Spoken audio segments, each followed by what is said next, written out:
इमरान खान साहब कहते थे ना कि माइंड गेम में वो कहते थे कि मेरे से बड़ा खिलाड़ी नहीं है। इमरान खान ने क्या कहा, उसने कहा तुम्हारी ऐसी की तैसी, मैं तो अटैक करने आ रहा हूँ दोबारा, मेरे लोग आ रहे हैं दोबारा। ठीक है, आप इमरान खान को हम डील देने को तैयार हैं, आपके कहने पे आप इनको कहेंगे पाकिस्तान से बाहर चले गए। वो खुद जेल से कह रहा है कि मेरा नाम मुस्तकिल तौर पे ECL पे डाल दो, मेरा पासपोर्ट ले लो, मैं नहीं जाऊंगा इस मुल्क के अंदर। इससे बड़ी बात क्या हो सकती है। पाकिस्तान के लोग भी ये कह रहे हैं जनाब हम तो घरों में बैठे रहे, PTI वाले निकले, मारें भी खाएं, कुर्बानियां भी दें, जेलें भी भुगतें, और जब इनकलाब आ जाएगा, तब्दीली आ जाएगी, तो हमें भी फायदा होगा और हमारी आने वाली नस्लों को भी फायदा होगा। 3 लाख लोग घरों से निकल आए, इस हुकूमत के चैप्टर क्लोज हो जाएगा। इमरान खान ने इस एहतजाजी तहरीक में अपनी रिहाई का मुतालबा शामिल नहीं किया। जाहिर है इमरान खान तो ये कह रहा है कि मुझे इन्होंने 100 साल भी रखने हैं, मैं मरने को तैयार हूँ, मेरी लाश ही यहाँ से जाएगी।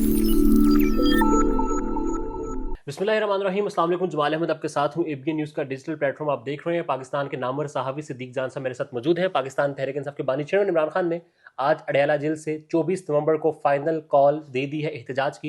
ये कॉल अलीमा खान के जरिए बाहर हम तक पहुंची, पाकिस्तान की आवाम तक पहुंची है।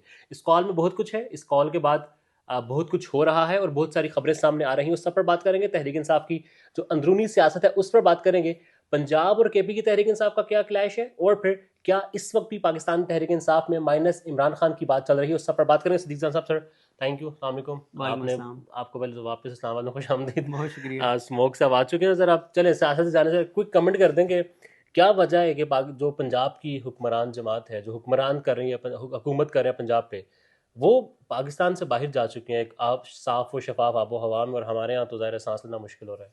तो ज़ाहिर है 2 उसकी वजूहात हैं। एक तो ये है कि ये वो मरीम नवाज साहब ने कहा ना हुक्मरान ख़ानदान, एक बार उन्होंने कहा था। तो एक तो बात यह है कि ज़ाहिर है उनका स्टैंडर्ड नहीं है पाकिस्तान जैसा मुल्क जो स्मोक वाला हो, जहाँ की आबो हवा साफ़ ना हो। तो यहाँ पे वो ऐसे ही आते हैं जैसे हमारे पाकिस्तानी बहुत सारे यहाँ से जो दुनिया भर के कई ऐसे मुल्कों में भी चले जाते हैं जहाँ पे शायद हालात ज़रा टफ भी हों, लेकिन वो नौकरी के लिए, रोज़गार के लिए, बेहतर आमदन के लिए वहाँ पे चले जाते हैं।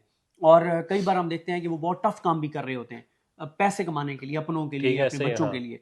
तो ये भी बिल्कुल उसी तरह से जैसे पाकिस्तानी बाहर जाके एज ए ओवरसीज पाकिस्तानी मेहनत मजदूरी करते हैं अपने बच्चों का पेट पालने के लिए, ये बाहर से पाकिस्तान आते हैं इक़्तिदार लेके पाकिस्तान को नोचने के लिए, करप्शन लूट मार करने के लिए और यहाँ से पैसा बाहर मुंतकिल करने के लिए। तो ये ऐसे ही पाकिस्तान आते हैं जैसे यहाँ से पाकिस्तानी ओवरसीज जाते हैं। और एक ये भी हो सकता है कि दिखाएं जी हम तो इस मुल्क में रह नहीं सकते, आप अभी वो पुरफजा मौका नहीं है यहाँ पर रहने का, हम बाहर जा रहे हैं। दूसरी बात यह कि सर जब आप अवाम ने, आपसे मुराद है कि अवाम ने जब उनको वोट दिया नहीं तो आपका शिकवा उनसे बनता नहीं है। मैं एक बात पहले सुना चुका हूँ कि नून लीग के एक MNA जो हैं उनका क्या हुआ कि उनको ना 8 फरवरी के इलेक्शन के बाद वो अपने डेरे पे बैठे थे, तो लोग मुबारकबादें देने आ रहे थे। ये पहले मैं एक बार वाक़या सुना चुका हूँ। तो मुबारकबादें देने आ रहे थे तो यूनियन कौंसल जो है ना, एक यूनियन कौंसल से बंदे आए और मिठाई के बड़े बड़े टोकरे लेके आए। तो उसने क्या किया, उस MNA ने उसने उसको कहा, उस यूनियन कौंसल वालों को कहा, उसने कहा कि आपने ज़रा बैठना है यहाँ पे, आपने ना जब मेहमान चले जाएँ तो आपने ज़रा बैठना है। तो बैठे, तो जब बाकी मेहमान चले गए तो उसने कहा कुंडी लगाओ। कुंडी लगाई, उसने कहा ज़रा ओरिजिनल फॉर्म 45 ले आओ अंदर से। ओरिजिनल फॉर्म 45 लेके आए। उसने कहा ये तुम्हारी औकात है, तुम लोग कहते कि तुम्हारे ख़ानदान के इतने 100 वोट हैं, तुम्हारे तो अपनी ख़ानदान ने मुझे वोट नहीं दिया और मैं यहाँ पे चौथे नंबर पे हूँ तुम्हारी यूनियन कौंसिल में, और तुम मिठाई के टोकरे ऐसे ले आए जैसे तुमने मुझे बड़ा इलेक्शन जितवा दिया। तो उसने कहा कि मेरे पास दोबारा ना कोई काम लेके, ठीक है, तुम क्या समझ रहे हो कि तुमने मुझे जितवाया।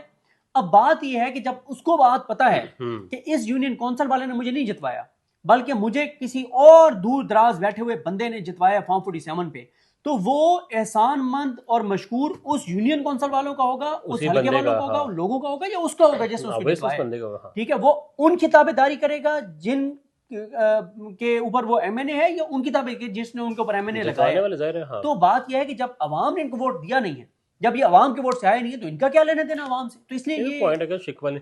अब पाकिस्तान तहरीक इंसाफ, इमरान खान ने 24 नवंबर फाइनल कॉल की एहतजाज दे दी। अलीमा खान के जरिए हमें बताया गया कितनी इंपॉर्टेंट ये कॉल है और कितनी मुश्किल ये कॉल होगी पाकिस्तान तहरीक इंसाफ के लिए भी और फिर पाकिस्तान की हुकूमत और पाकिस्तान के जो इदारे हैं उनके लिए भी। देखिए इमरान खान साहब कहते थे ना कि माइंड गेम में वो कहते थे कि मेरे से बड़ा खिलाड़ी नहीं है। ऐसे ही है। देखिए इस वक्त आप देखें ना कि माहौल क्या बन गया था। आज अलीमा खान साहबा की प्रेस टॉक्स से पहले और 24 नवंबर के ऐलान से पहले माहौल क्या था? एक मायूसी वाला माहौल थी, था। हाँ, ऐसा लगता था कि हर चीज इन्होंने फतह कर लिया है, अपना याया भी लगा दिया है, अदालतें भी फतह कर ली हैं और कानून साजियां भी कर ली हैं और निज़ाम पे पूरा कब्जा भी कर लिया है। पार्लियामेंट भी अपनी, इदारे भी अपने, सुप्रीम कोर्ट भी अपनी, याया अफरीदी भी अपना, आमिर फारूक भी अपना, आलिया नीलम भी अपनी, सब अपने, सारे अपने और कोई मसला नहीं, आप सारे कंट्रोल हो गया है। लेकिन कॉल आई, कॉल का ऐलान हुआ और एकदम सेंटिमेंट चेंज हो गए। देखें, इमरान खान, मैं कहता हूं ना कि क्यों माइंड गेम का बहुत बड़ा खिलाड़ी है। इमरान खान माइंड गेम का बहुत बड़ा खिलाड़ी इसलिए है कि इमरान खान ने ये ऐलान करके और बताया है कि इमरान खान हमेशा अटैकिंग पोजीशन में रहते हैं। ठीक है। लग ये रहा था कि क्योंकि इस निजाम पे कब्जा मजीद मजबूत हो गया, जाएंगे, हाँ, ठीक है, तो अब इमरान खान के पास बातचीत के अलावा ऑप्शन नहीं है, सरेंडर करने के अलावा ऑप्शन नहीं है, डील करने के अलावा ऑप्शन नहीं है। और इमरान खान ने क्या कहा? उसने कहा तुम्हारी ऐसी की तैसी, मैं तो अटैक करने आ रहा हूं दोबारा, मेरे लोग आ रहे हैं दोबारा, तुम्हारे इस मजबूत किले पे हमलावर होने आ रहे हैं। फिर आप देखें कि अभी मोहम्मद मालिक साहब को कल मैं सुन रहा था, उन्होंने खबर दी है कि हुकूमत परेशान है कि अमेरिका से कोई कहीं से प्रेशर आएगा तो हाँ। तो उन्होंने कहा कि हुकूमत ने इसका हाल ये सोचा है कि बाहर भेजेंगे।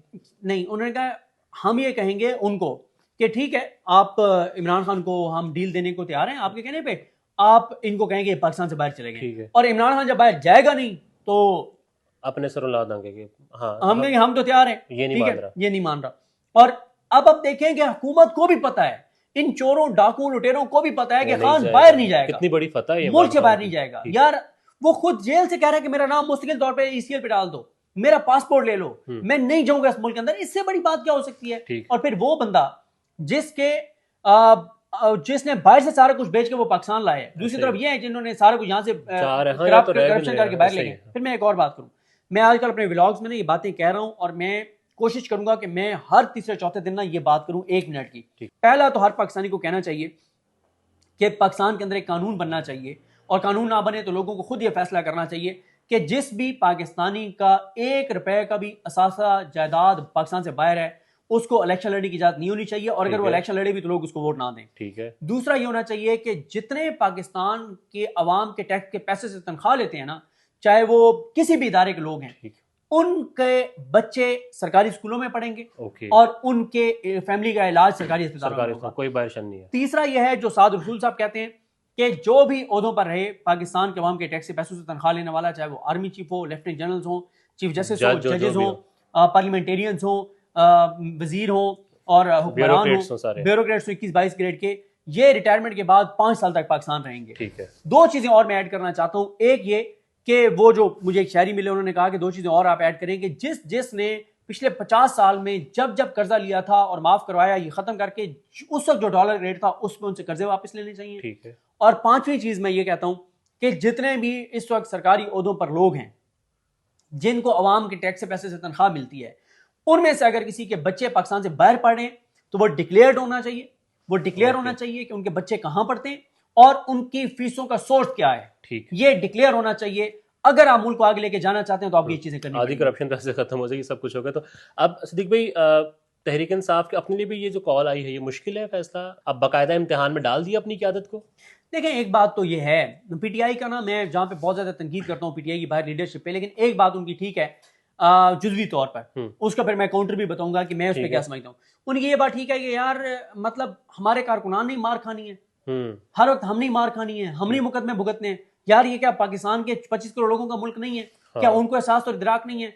ये ना उसी तरह से है कि जब ये यंग डॉक्टर एसोसिएशन जब YDA एहतजाज करती थी ना तनख्वाहों को बढ़ाने के लिए या किसी इशू के ऊपर, तो अब मिसाल के तौर पे BVH है, विक्टोरिया हॉस्पिटल बावलपुर का, या निश्तर है, अगर वहां पे 500-500 डॉक्टर्स है ना, निकलते 50-50 डॉक्टर थे, 100-100 डॉक्टर थे। ठीक है, बल्कि वो तो क्योंकि टीचिंग हॉस्पिटल है, 500 तो मैंने एक मुहावरतन इस्तेमाल किया, ज्यादा है, यानी जितने हैं उसका कोई 10% निकलते थे। ठीक। और जब तनख्वाह बढ़ती थी तो 100% उसको एंजॉय करते थे। हाँ। ठीक है।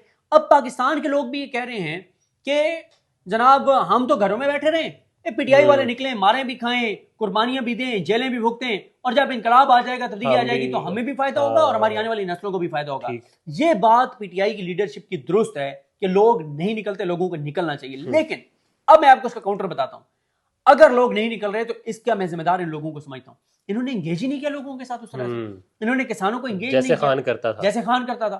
ठीक है, इन्होंने किसानों को इंगेज नहीं किया, इन्होंने कारोबारी अफराद को इंगेज नहीं किया, ताजरों को, दुकानदारों को इंगेज नहीं किया। देखें सर, होता क्या है, आप लाहौर में देखें, जो लाहौर की पीटीआई की तंजीम है, शेख इम्तियाज साहब या अवैस यूनुस या आयशा भुट्टा और इन सारों ने, और फिर इसी तरह से पिंडी में जो पीटीआई ने वो महदूद पैमाने पे तैयबा राजू वगैरह ने किया था, जब वो पंपलेट लेके और बाजारों में जा रहे थे, उसका इम्पैक्ट होता है सर। ठीक ठीक।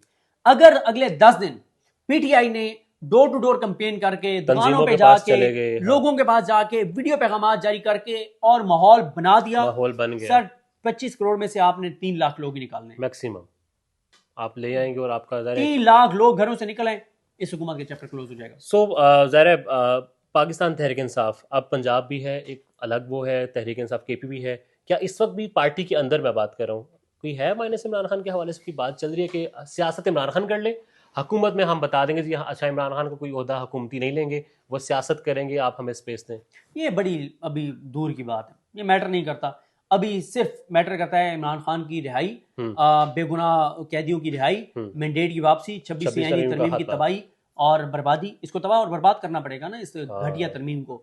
तो अदलिया की बहाली, अदलिया की आज़ादी, लोगों के लिए आसानियाँ, चोरों डाकुओं लुटेरों से इस मुल्क का कब्जा छुड़ाना, ये चीज़ें मैटर करती हैं। वो बड़ी लंबी लास्ट में ये बता दें कि इमरान खान ने इस एहतजाजी तहरीक में जो कि 24 नवंबर से जिसका आगाज़ होना है, अपनी रिहाई का मुतालबा शामिल नहीं किया, क्या वजह? वो जाहिर है इमरान खान तो ये कह रहा है कि मुझे इन्होंने 100 साल भी रखने हैं, मैं मरने को तैयार हूँ, मेरी लाश ही यहाँ से जाएगी, ठीक है, खुदा ना खासा, ठीक है, मुझे कोई मसला नहीं है।